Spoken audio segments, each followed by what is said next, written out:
Has anyone else noticed the similarities between what the current American government says about TikTok and what the US government said about the Japanese that ended up getting many Japanese locked in American concentration camps during World War II, like my family's? Because after all, corporations are people, my friend. and since corporations are people, as stated by US law, why should it matter that their parents are Chinese? Is it because you believe the same thing, that it's a national security risk when you intern the Japanese American citizens who had parents that were Japanese, that somehow they're going to be a national security risk just because they're Japanese?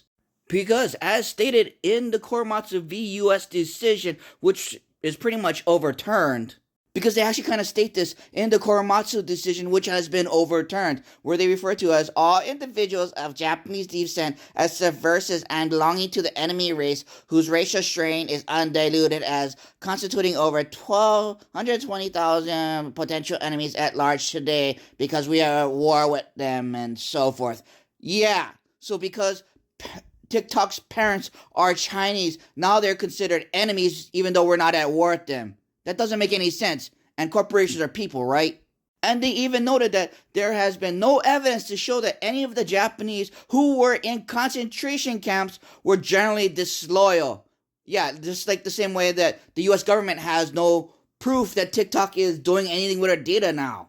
Where they go on to say that the successful prosecution of war requires every possible protection against espionage and sabotage. We are not at war.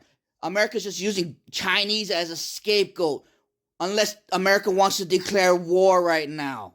And have you noticed that this whole potential of being terrorists, espionage, or sabotaging American democracy never really applies to white people, even though we had one on January 6th, which was influenced by our current president-elect, Russians, and an Australian, the guy who owns Fox News. Oh, and now it's going to be a South African.